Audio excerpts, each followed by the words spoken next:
Welcome to the Misophonia podcast. This is episode 2 of season 2. My name's Adil Mott, and I have Misophonia.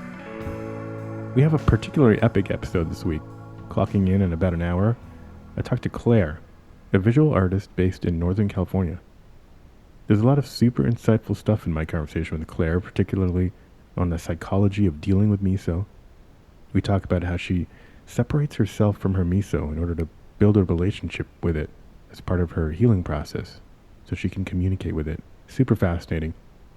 We also get into her meditative practice and a breathing technique she finds really helpful.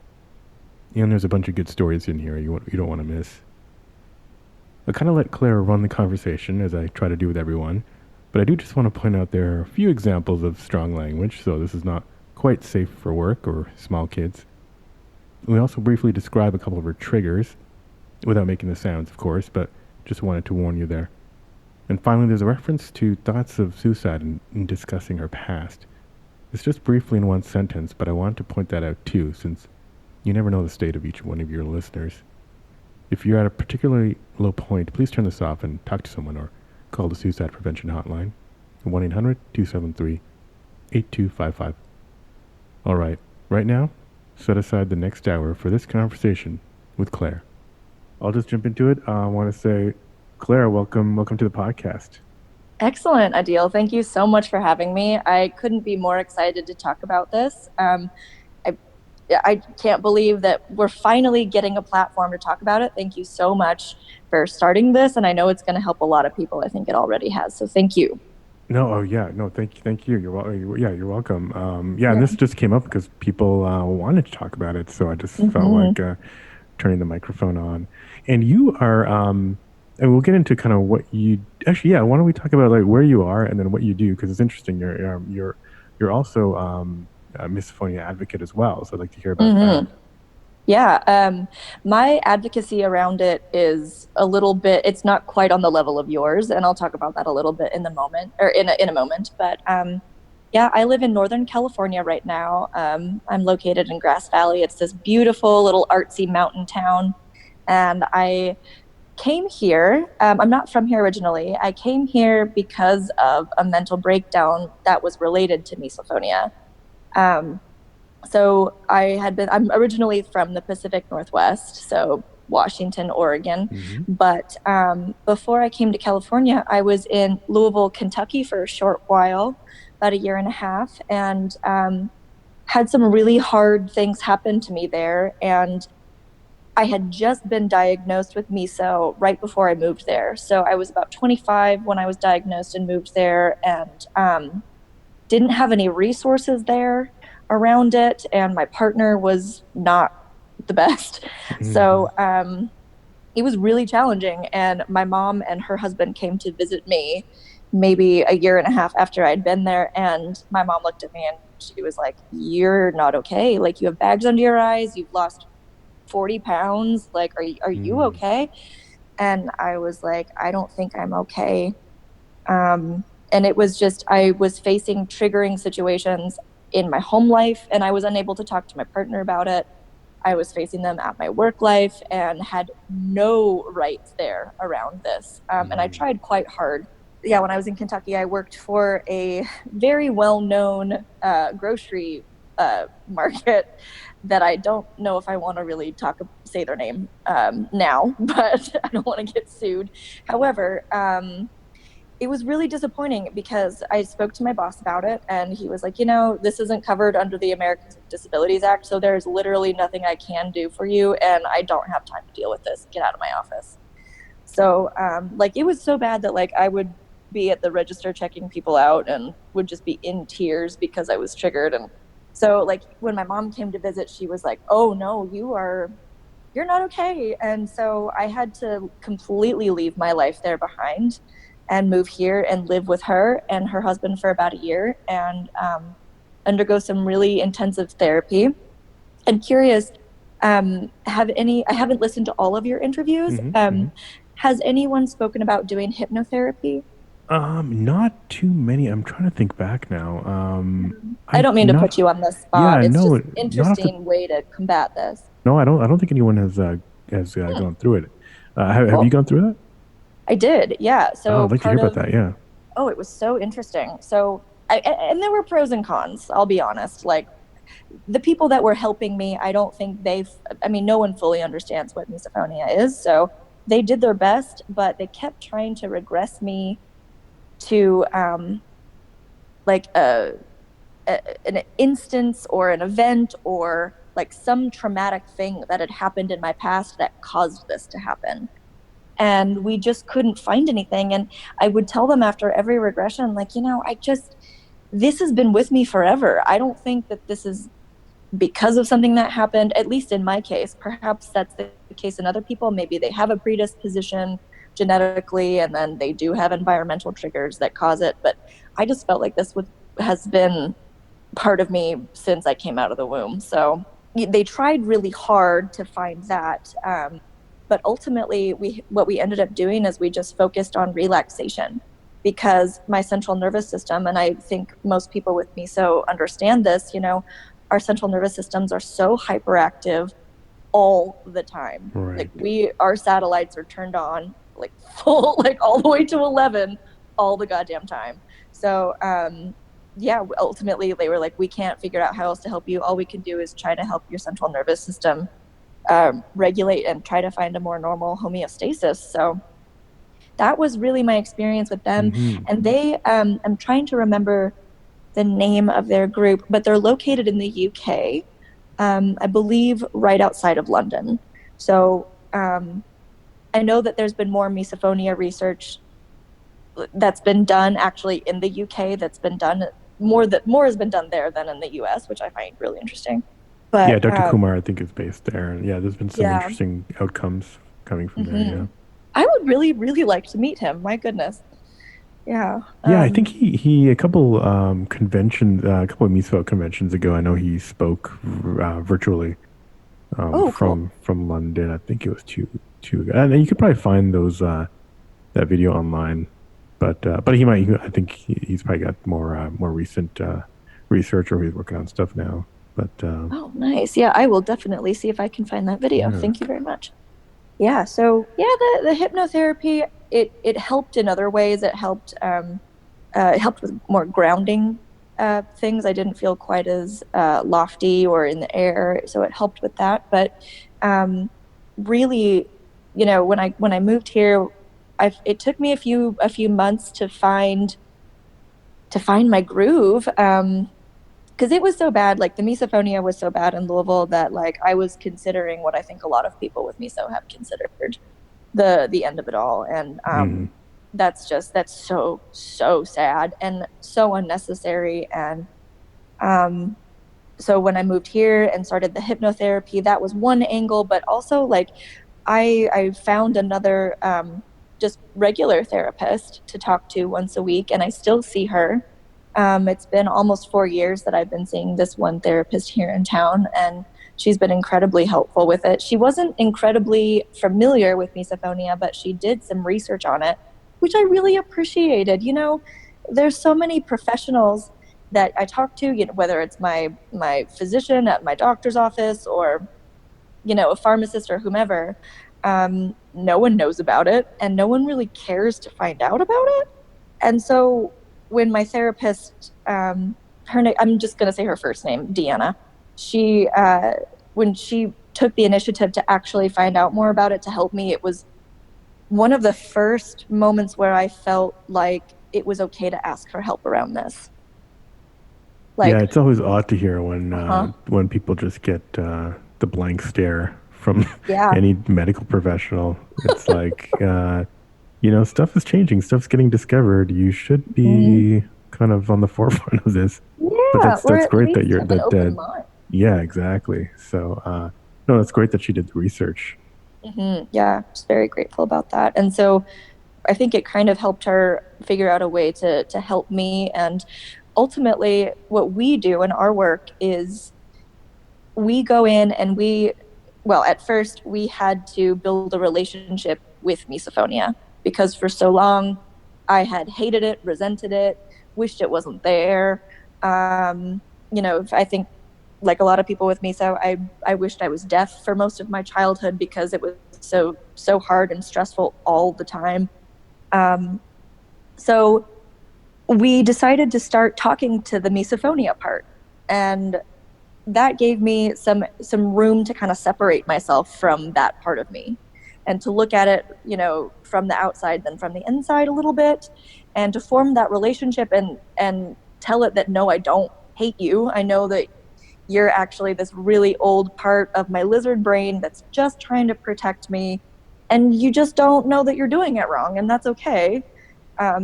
So yeah, we had, because ooh man, it's amazing how when different parts of you inside are in conflict, they just ruin your life. Mm-hmm. They just know how to shut things down. So yeah, building a relationship with that part of me was a huge milestone in the healing process, because I don't hate misophonia now. I don't hate that part of me anymore. In fact, it's become this really strange barometer for interaction with people. And this is part of what I'm curious about with misophonia. I'm curious about this magnetic, almost spiritual, energetic connection about it. Like, I noticed when I was really young, I would get triggered by my parents when they were in heightened states of emotions. So I think there's an empathic quality to it. I could be totally off base. Maybe it's just me. Maybe I'm weird. Maybe everybody else doesn't experience No, this, and that's I'm fine. sure other people do. Yeah, that's interesting. Yeah, keep going. I was gonna delve into kind of your past as well, and kind of I would where love you. to keep talking about it. Yeah, please. So I grew up in Spokane, Washington. Sorry, I didn't say that at the beginning. No, you said Pacific Northwest, so I figured somewhere around there. Yeah, so Eastern Washington, and Spokane is lovely. Don't move there. Don't ruin it. But I used to live in Seattle briefly, so lovely. that whole area is super nice. Yeah, isn't it gorgeous? Yeah, I love Washington, known for evergreens and serial killers. But anyway, so I was born in the late 80s. I'm 31 now, and so in the early 90s, I mean, nobody knew anything about misophonia at all. No. So growing up was challenging, like it is for so many people. And it was around 5 years old, I think. Yeah, it was around 5 when I started to get triggered in a way that was physiological. Because before that, I would notice sounds that I didn't like, but it didn't start to affect my body until I was about 5. And I'm the oldest, and I have one younger brother who's 4 years younger than me. So I was 4 when he was born. So there's a lot of new energy in the house with a new baby, and my parents are stressed out. And my brother had acid reflux really bad as a baby, so he cried all night. It was really hard. So my parents were just effing exhausted all the time. And that's when I started to absorb their stress. And it was the oddest thing. My dad is a gum chewer, chews gum like it's his job. And he'd be a millionaire by now, you'd think. But that and the dog licking were my 2 biggest ones as a kid. Right. Yeah, I've heard that one too. He would chew his gum, and I would see his jaw muscles just clench. And I apologize for any people with visual triggers. But that's when it would start, and it would just make my stomach sick and hurt, but also really hot in the chest, and just so uncomfortable, so angry. So you had the visuals right away, pretty much kind of hand in hand with the miso. Yeah. And I didn't know that until a couple years after I had been diagnosed. I knew it, but I didn't know that it was actually a recognized part of misophonia. The visual part, or yeah. Yeah, not for a while. Yeah, because Dad, the visuals with the gum chewing, and then my mom has this weird thing where she moves her feet a lot. Like when she's relaxed, she'll just rub them back and forth together and make this. Oh yeah, I can't stand that one either. I can't look at her feet. Yeah, so it was around that age, around 5, when it started getting bad. And what was odd is, I'm a really assertive person, and I have been for a long time. Ever since I was little, I've just been kind of a go get it kind of kid. And I would tell my parents, I'd say, please stop doing that. That really bothers me. Please stop. And no one took me seriously. No one listened. I got in trouble. And it sucked because I was a really well-behaved kid. I was really smart. I got perfect grades. socializing was a little bit hard because I got scared after a while to talk to people, because at home I would express myself and I'd get shut down. So after a while, like, I became really shut off and distant from people, and started to do a thing that I think a lot of people with misophonia, and a lot of, I would say, women in general do, is where we project this outward appearance to the world of, like, you got your shit together, you're doing fine, you're happy, you're smiling, and inside it's this really painful personal existence. Mm-hmm. And yeah, that started really young, probably around 8 is when I started to pretend to be happy. But yeah, my goodness, I did notice though that that physiological pull during a trigger moment, that's when I would feel what the other person was feeling. You said earlier that you were kind of felt like you were pulling in your parents' stress. Is that what you're talking about? Or okay, Yeah. Gotcha. Yeah, sorry if I'm a little off track. This is No, all so much, this and is it's good. also connected. Yeah. This is fascinating. Yeah, I so, haven't like, heard that dimension before, and so yeah, it'd be interesting to kind of dig a little deeper into that. of course, yeah. Yeah, I'm noticing now that I look back on my life and how triggers affect me now. It's little micro actions that people make that make noise, but their micro actions are based on their anxiety. Mm-hmm. Usually, so I would say maybe like 65% of my triggers are human based sounds. Actually, probably more than that. I probably closer to 80%, and 20% are like mechanical things, or like a faucet dripping or something like that. Right. But yeah, generally it's human made mouth sounds, or, ticking, clicking, stuff like that. But now that I know that people have things like social anxiety and, an array of other social disorders, or, it just being a human is hard, man. And so we our stress manifests in different ways, and for some of us, an output is physical movement that makes a sound, and other people pick up on that stress through the sound. I don't see why that would be, I don't know, that makes sense to me. Yeah, it's kind of like a domino. It's kind of like a domino effect, that some of the dominoes are more sensitive than others, it seems like. Absolutely. Curious, that kind of, as you were saying, is hard to, as you were getting older, it was hard to connect with other people. It was harder to make friends, and were you getting triggered a lot in school? Yeah. And picking up other people's like stresses from people, or was it starting to just kind of like be just an onslaught of miso? I mean, it's kind of all of those things. Yeah. Being a really high functioning, intelligent person was hard. It actually might have been easier if I didn't have so much expectation around my academic performance. So because, I was expected to sit in those rooms and take in those lessons and be around all of these sniffling, coughing kids all day. Oh God. Oh yeah, I have this memory of being in the second grade, taking a multiplication test, and this boy next to me named Riley couldn't stop sniffling, and I looked at him and I said, "Stop sniffling!" And then I got in trouble because the teacher thought I was cheating, and I was like, "No, I just wanted to shut the fuck up." Yeah, right. Yeah, so that started early, and but I learned quickly to stop saying things around it. So in my teenage years, it was a little bit different. It was odd, I had these two sides of myself where, the miso side was always there, but it was like that shadow part that I didn't let anybody see, but it dominated almost every choice I made. And it sucked because I was a really good athlete. I played volleyball, softball, I was a cheerleader, and I was involved in a lot of extracurricular activities, but every step through every motion I made, everything I did was so much harder because of this, and I couldn't talk to my friends about it. And so I kind of just grit my teeth and got through those first 18 years. And yeah, we learned to bottle up really, really well, sadly. Man. Yeah, that's heartbreaking. Yeah, but the testing, like if I had to think about going back and going through schooling like that again, I don't think I could do it. And it makes me respect and admire that me that was able to do that at that time. Like she she didn't know any better. She also didn't know that she could just give up and not do it. Right. She didn't see any other way. So, yeah, got through it. And then college was a little bit different. So when I was a freshman, I found out that I have synesthesia as well.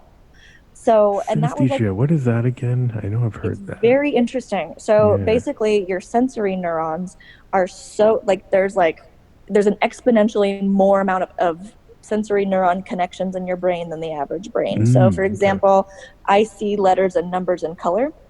So it's like the senses overlap. Yeah, so I see letters and numbers in color. I see music in colors and shapes, and they're kind of like these interesting moving tapestries.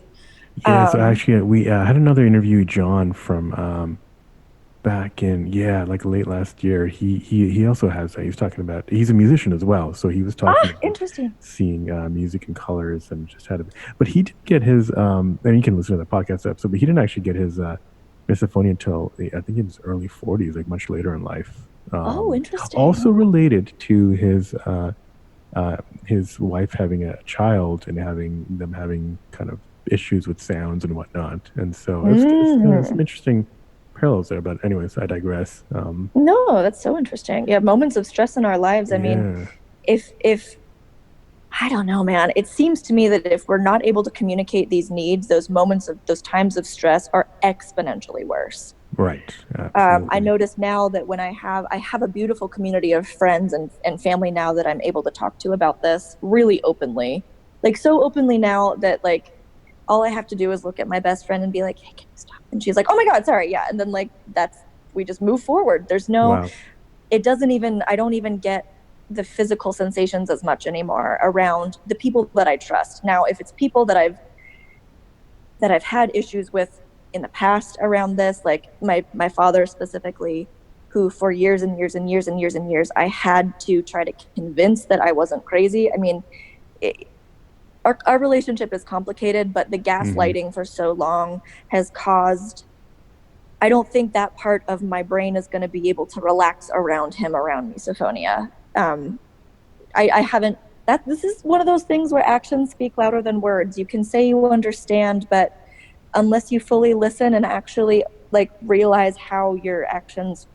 bother someone or affect their reality, I don't know. It's just really hard to feel heard or comfortable around people that don't take it very seriously. So you get that you get that fight or flight, response amongst people who you don't totally trust, but it's great that if you're on friends, if you're on people who are going to help, that it's amazing how that kind of that knowledge kind of helps a lot. Honestly, it cuts misophonia by 50% in my opinion. It makes it 50% better. Even if they do a trigger, it's like somehow your brain knows that this is not going to kill you, or have some adverse reaction. So, I know this person loves me, and they're not doing this on purpose. Right. So and it's safe for me to say something. Yeah, exactly. No, that's key. Yeah. Just knowing that. Yeah.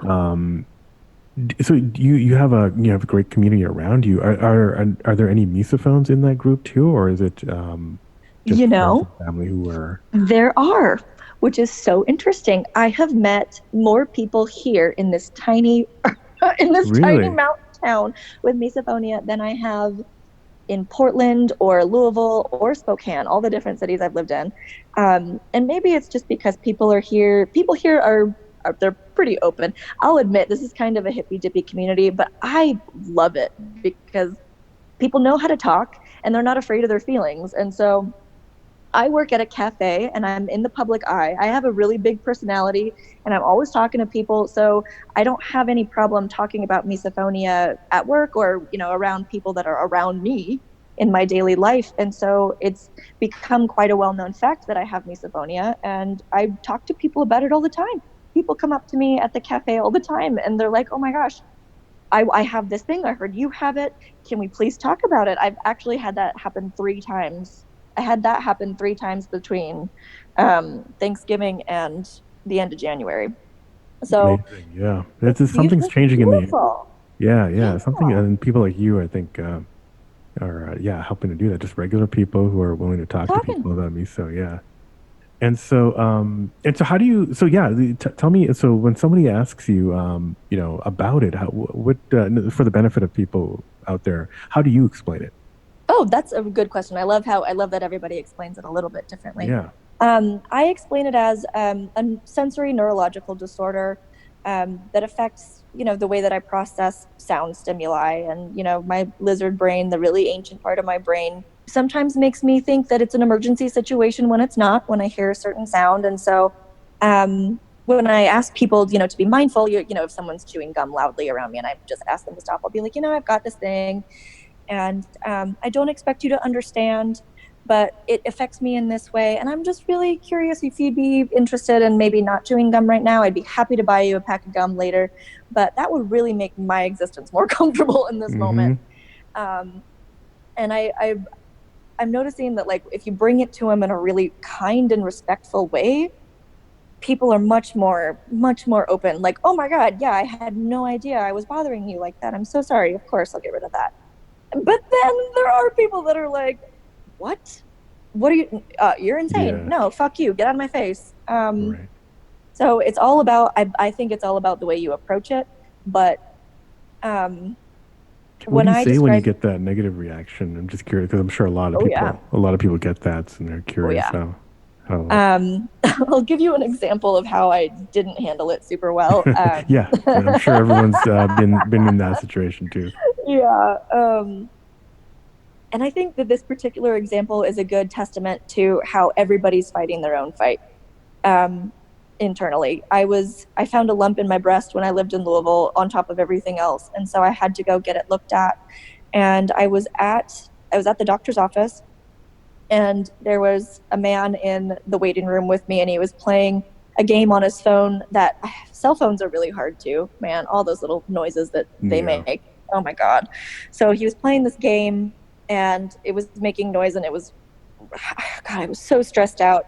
And I thought, you know what, I'm just going to politely ask him to please stop. And I came up to him and I was like, sir, I know that you're probably going through stuff too right now, but like, this sound is really, really, really bothering me. Could you just turn your phone on mute, please? And he looked at me, laughed at me, and then went back to his game.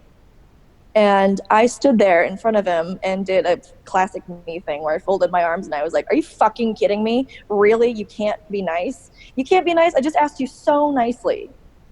And then he started crying and he got up and left. So it was like one of those situations where it's like, oh, maybe he was waiting for someone that was getting, having something checked out, and he was really worried and really scared. And the only way he could handle his reality in that moment was playing that stupid fucking game that made me want to kill myself. So it was one of those moments where I was like, oh my God, I am the only one that can control how I feel about this, because no matter what kind of reaction I get, whether it's what I just got from that guy or whether it's a really kind person being like, oh my God, you're right, I'm so sorry, no problem, I'll quit doing that. At the end of the day, I have to trust myself to take care of it. At the end of the day, I'm my own advocate. At the end of the day, I'm the one that puts myself in or takes myself out of situations. Now, I understand that, if you're on an airplane and you can't fucking leave because you're in the middle of the air in a metal tube, you can't run away, you can't get rid of that stuff. But as long as you know that you're on your side, I think that's the biggest one. And that came from building a relationship with Misophonia, because I don't hate it anymore and it doesn't hate me anymore. We trust each other now. We're a team now. And in fact, it actually helps me determine who I want to be around and who I don't want to be around. It's been a great barometer for who I want in my life. And that doesn't mean to say like, oh, if you chew gum, I don't want to be your friend or whatever. That's not what I'm saying. It's how people react to my bringing this to them is a good indicator of what kind of relationship we would have, if that's someone that I actually want in my life or not. So in a lot of ways, this has been a huge blessing. It's a great bullshit meter. So Right. Yeah. You take a second look or think twice um, around about who you're going to invest a lot of your time with. yeah. So that guy, I'm just curious. That was not the reaction I expected he was gonna do. He began to cry and then he got up and left. Cried. Yeah, Did and he say we anything were. as he cried and left, or no? I said I was sorry. Yeah, okay, gotcha. Yeah, I was like, Wow. "Oh my God, I'm sorry," and he left. And I just thought, man, it's so easy to get angry. It's and he and Yeah, I both got angry, and then we both got sad. And I think something really important to remember is that people that do the triggering things most of the time, um, yeah, they're making that sound because something else is happening with them. yeah, and So it's something that I'm sure you picked up on because of your kind of your origin story of yeah, pulling in other people's stress. So you probably sense, yeah, yeah, interesting. that's called empathic tendencies. Mm-hmm. Empathic, yeah. I'm not sure if listeners know what that is or not. It's not really very widely talked about. Mm-hmm. And the more we learn about, the electromagnetism of the heart, and how, if we're within 6 feet of each other, our heartbeats start to synchronize, and why wouldn't we pick up on other energies that are really strong within other people's bodies? I don't see why we wouldn't. I don't see why our brains wouldn't pick up on that and then filter it through our own little fucked up systems Yeah. inside. So what Yeah. are yeah, I'm curious. You're in the public eye a lot, just doing what you do. Yeah. Oh, What are I some? guess I haven't talked about what I do. I'm so Oh yeah, yeah, sorry, please, Adil. I yeah. haven't talked about Well, that. yeah. Let's do that. Um, Yeah, let's do that. yeah, I am a visual artist. I'm a painter. I do a little bit of sculpture work, but primarily a painter. Yeah, Um, and great stuff. I'm definitely going to be linking to it in the Thank show notes you. and everywhere. So Thank definitely you. want to Thank follow you. Claire on Instagram. But yeah, continue. Thank you. Yeah, so I do that, and then I mean, being an artist is incredibly hard. So most of us have to have like 3 or 4 other jobs that we do. And one of my other jobs I do is I work at a cafe in town. And it's wonderful because I'm an extroverted introvert. So being an artist is perfect for the introvert side, and Right. getting that socialization is wonderful for the extrovert side. But it does cause some issues with miso. So it's been great practicing ground for um, seeing how I want to live in the world with misophonia now. Now that I've built that relationship with it, where we trust each other, we don't hate each other. This job was kind of me stepping back into the world after my big breakdown and being like, okay, this is my new experiment. Let's see how we do. And I think going at it from that perspective as well was really helpful, instead of this being like, oh my God, I have to do this. I have to make this work. Everything's gonna suffer. If I don't, I'm gonna suffer. If I don't, the world's gonna end if I'm not perfect all the time, blah, blah, blah. But just, yeah, coming at it from like an experiment, like, oh, let's see how we do with misophonia in this new scenario. And, looking at it more objectively like that. Like I said earlier, it gives you a little bit of distance between your true self and the misophonia part of yourself. Helps you Right. manage a little bit better. Yeah. So yeah, I want to hear more a little bit more about that. So do Yeah. you kind of are there any practices or Yeah. that you do to kind of like visualize misophonia? Like, how do you separate that? Do you wake up in the morning and kind of like think about it and then meditate maybe over it, or just curious Yeah. how you do that separation? Yeah, that's a really good question. I've had a meditation practice for about 10 years. So um, this kind of came naturally to me, this looking inward and Mm-hmm. piecing out, parceling out which parts are old, young, happy, unhappy, whatever. And a lot of this started in therapy. So I didn't have this skill set until I met Deanna. And she was the one that was like, people often view themselves as one thing. And if that one thing doesn't operate perfectly all the time, then that one thing is a failure. And that's not true. We do have true selves, but there are so many other parts inside of us that are working for their own goals. They have their own ideas about things, they have their own belief systems, and a lot Mm-hmm. of the time they're in conflict with each other. So a great example with misophonia stuff is, when you're a kid and you undergo really traumatic situations where you're being triggered, that part of you, that little you that's getting triggered in that moment, kind of splinters off, and it stays that young and it stays that person as you age. It stays with you. But because it wasn't fully integrated and healed at that time when it got triggered, that part of you kind of stays that age until you go back and revisit it and help it heal and whatever. So I didn't know about any of this until Dr. something, I'm not going to tell her name, I almost said her name, until Deanna told me about this. And so she was like, okay, we are going to get in a meditative state, and then I'm going to ask you to close your eyes and find where you feel misophonia in your body. It all starts with feeling. So before you can identify or separate out any parts, you try to see where you feel them in your body. So if you're angry about your parents' divorce, you get in a meditative state, you go inward, and your therapist says, where do you feel this in your body? Or you ask yourself, where do you feel it in your body? And then you go from there. Because once you know where it resides, then you can ask it to come out and talk to you. But it takes some time. And if you've been mean to that part for a while, like if you're like, fuck you, misophonia, you make my life miserable, it's probably going to take some coaxing to come out and like really let you look at it. Because everybody hates that part. You hate it, your family hates it, your friends hate it, I'm assuming. So rebuilding that trust is, I think, the first, biggest, hardest, most beautiful, most helpful step in helping with misophonia. Interesting. Okay. Wow. Yeah. And so how often how long has it taken to kind of get to that point? Well, when I do something, I really do it. So I don't know for the average person. As a lot of misophones do. Yeah, we're really intense we're so in many ways. Yeah. Yeah, I'm just gonna give us all a big brag. We are all so smart and so good. Hear, hear. Hear, hear. I'm sorry. What was your question? I was curious. Yeah, I mean, how long you been? You may mention how long you've been working with Deanna on this, and also kind of how often do you meditate? How often you think about this? Sure. Because I imagine it's not just a once a month kind of thing. Just curious. No, it's a practice. Yeah. Well, first off, I see Deanna once a week, and I know that some people are like, oh, I don't want to go every week. That's too much money. It's too whatever. I work my dick off to make my life work so that I can go to therapy every week. And you have to prioritize it, number one. So, once a week, at least, I would say is really helpful.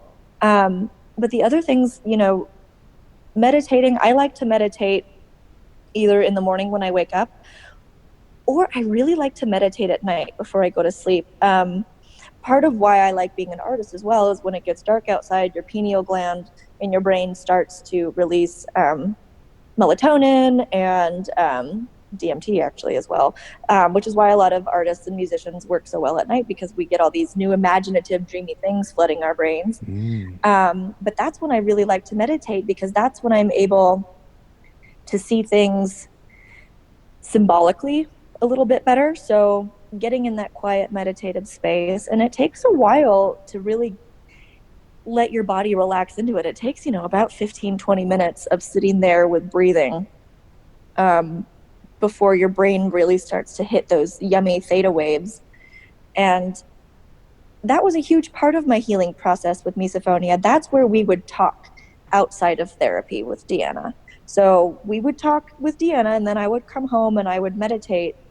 I call her a her. I've anthropomorphized her. Sure. Misophonia. It's better. It's easier for me to relate to it that way. And so I'd get in a quiet space and do the breathing. I'm not sure how knowledgeable people on this podcast are of the meditative breathing exercises, but one that I really, really like, especially when you're triggered. And if I'm sitting down to start a meditation for misophonia purposes, I use this breathing technique, but I also use this technique when I'm triggered out in the world. And there's so many different breathing techniques, but I like this one because it's easy. It's square breathing. So you breathe in for 4 counts, you hold for 4 counts, you breathe out for 4 counts, you hold for 4 counts. And so you repeat. So in 4, 4, 4, 4, 4, 4. And it relaxes your central nervous system. And I can usually feel my brain, I can feel like a rush of either serotonin or dopamine flood into my brain, because all that serotonin is in the lining of your stomach. So when you do that, those really powerful breathing exercises in the meditative state. It's really helpful. And then that's where I ask her to come talk to me. And I say, I'm really struggling with this one thing. For example, last fall, I had this customer that would come into the cafe all the time.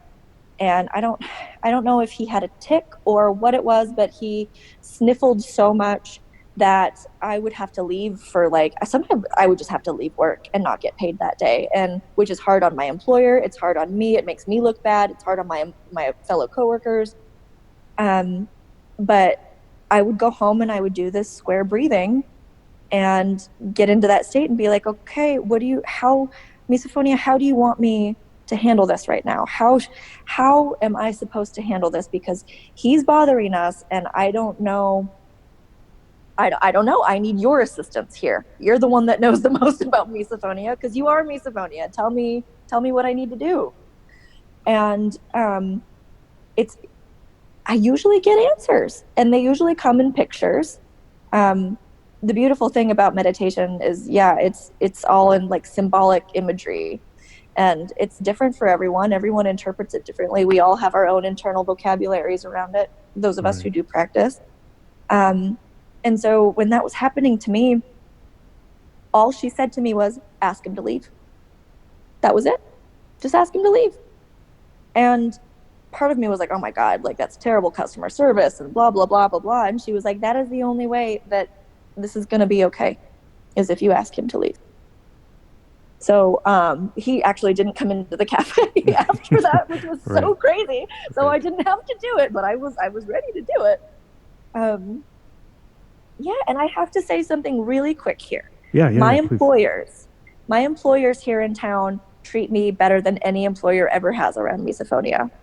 They understand that there is nuance to life and that not everybody knows everything, and that we all know how to take care of ourselves. And they trust me to take care of myself when I get triggered.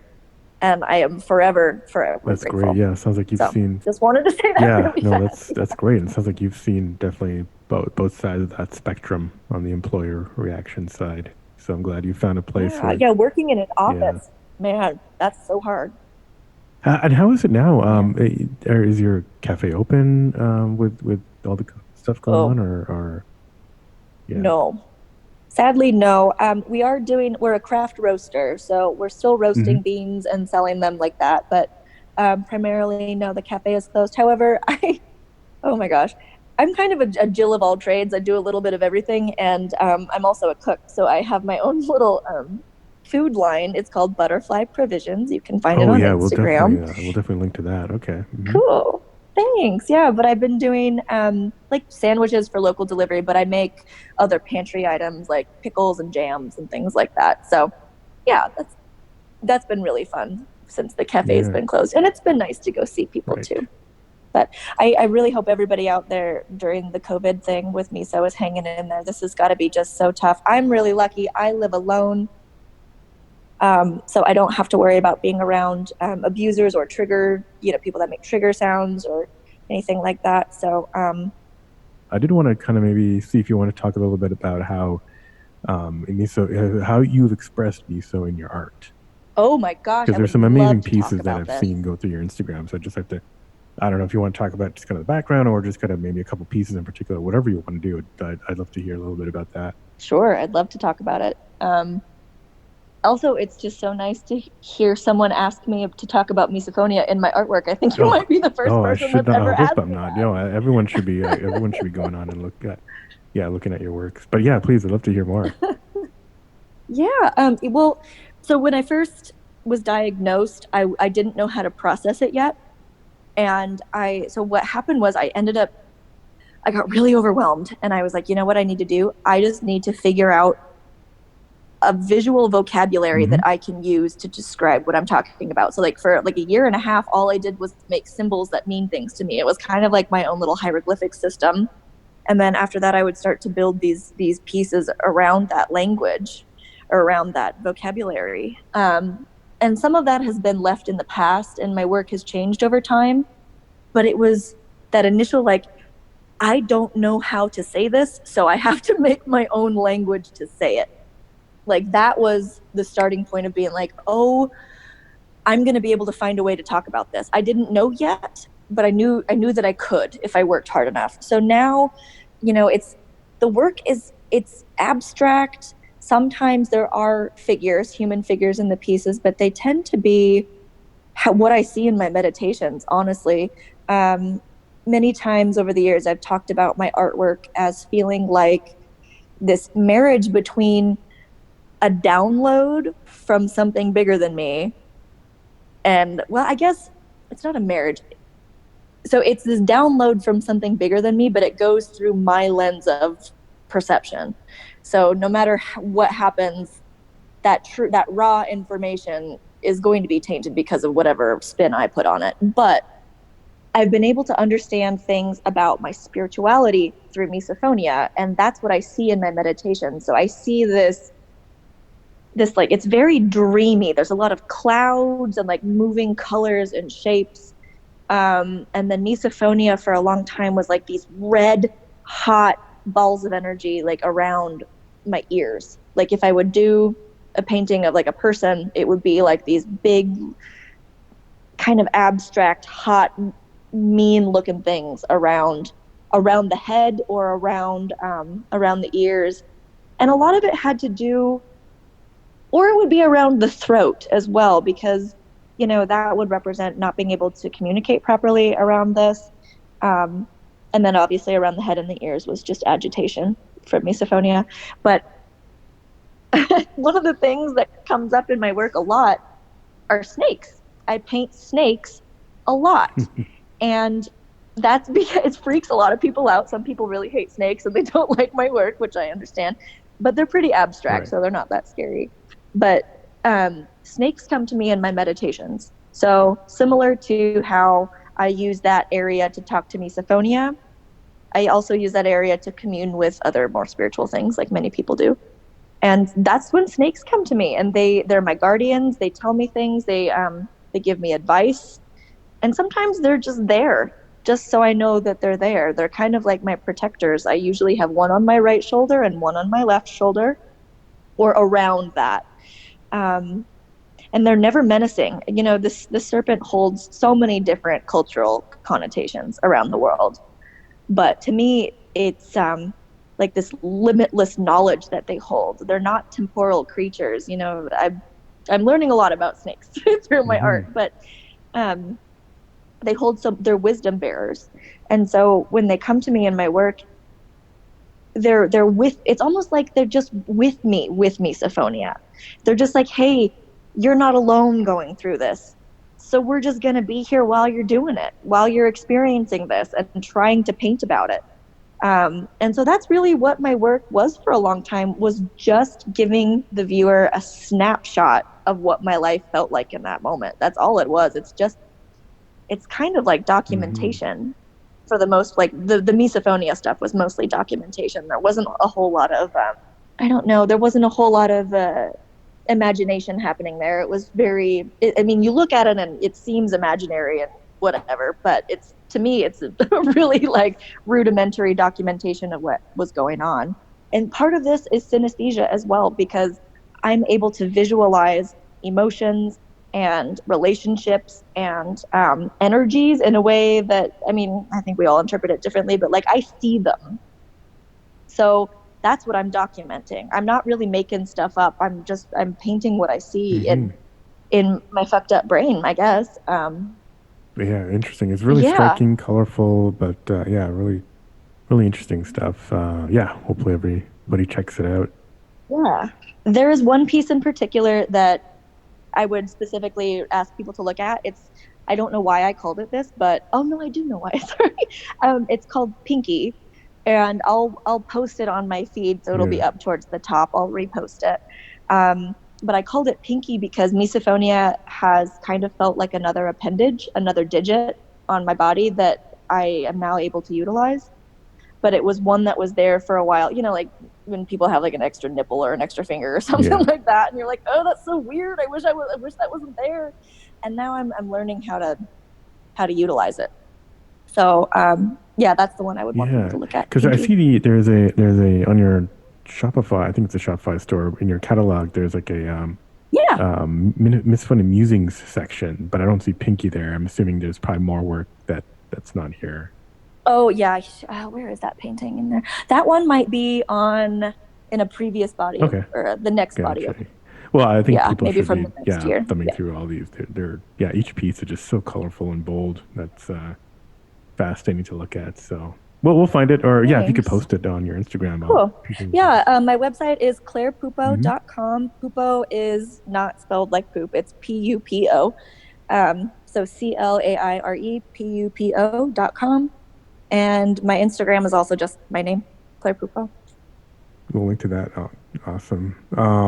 So Yeah. I guess maybe we should start to wrap up. But is there? You've said Feels so like much it. golden stuff. Is there possible? I know that I there's just say some things. probably even lots more gold that you can say. Is there anything else? Oh, actually, one question I was curious about is actually when you found out misophonia was a thing and had a name. It was my therapist when I lived in Portland. Yeah, I was 24 and I had been in therapy I had been seeing her for like 2.5, almost 3 years. And I was finally telling her about this part of Yeah. me. It took me so long to be like, I have this weird thing with sounds. And then once I started, because like even in therapy, I was scared to talk about it. I was scared that she was going to think I was Mm-hmm. insane or think I was paranoid schizophrenic and throw me in an asylum or whatever. Straight That don't jacket. even like that's not even how Yeah. life works anymore. Like, but I had this really antiquated fear. But she was the one that went out and found out Oh, for okay. me. Okay. Yeah, because she didn't know what it was either off the bat. And she did some research and found out. And she spoke with someone in the UK. I can't remember who the doctor Yeah. was, but they were like, yeah, this patient totally has that. And she was like, well, you can go to the UK and get properly diagnosed, or you can just take both of our words for it. Right. And that's what you have. And I was like, yeah, I'm fine with that. Yeah, it's interesting because So, Portland also has Dr. Marsha Johnson, who's the yes. preeminent, I think, one of the Yeah. leading advocates. So, Yeah, absolutely. And it's funny, I reached out to Yeah. her when I lived there. She's amazing. And she got back to me twice. She's so nice.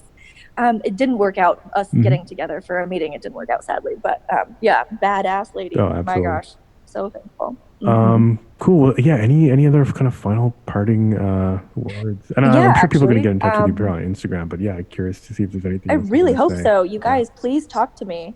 So at the beginning of this year, I was starting a new project. I was starting to write a book about misophonia. And obviously with the COVID stuff, things have been, everything's been thrown into whack. So, but I'm still really wanting to do that. And the angle I want to take on it is I want to know about your stories of kind of what I was talking about with those empathic behaviors. Like, I want to know if your triggers are caused by someone else's anxiety, or honestly, I want to know if you have had any kind of psychic experience around misophonia. I want to know if you've seen weird stuff around it. Or just in general, I'm here for your stories in general too, but like, I want to know if there's any other, like, I guess paranormal is the best word. I kind of don't like that word, but anything out of the ordinary around your experience with misophonia, that's what I want to know about. Cool. Well, pretty please send me an email. Well, we'll have. We want to tell us your email, and then I'll have it written down anyways. But it's claire.pupo@gmail.com. Excellent. Cool. Well, thanks, Claire. This has been fascinating. Thank you. Actually, pretty eye opening for me in terms of how you kind of separate your miso. That's kind of, I'm gonna be thinking about that a lot. So that actually got me really hard. Actually got me thinking about some memories going back too. So it gives me a lot to chew on. So oh my gosh, that is so exciting. So I'm sure other people listening will as well. So curious to see what other people say. If you want to leave comments or whatever on this on our Instagram or Claire's, be interested to hear what everyone thinks. But please do. Thanks again, Claire, and thank you. Thank you again, Adil, for giving us this platform. This is so important. Thank you. Thanks everyone for listening. I hope you enjoyed that as much as I enjoyed talking to Claire. Let me know what you think on our Instagram or Facebook at Misophonia Podcast, or on Twitter at Misophonia Show. I'm about to mail out another batch of stickers, so please send me your mailing address by emailing hello@misophoniapodcast.com. Got another great conversation coming next Wednesday, and until then, wishing you peace and quiet.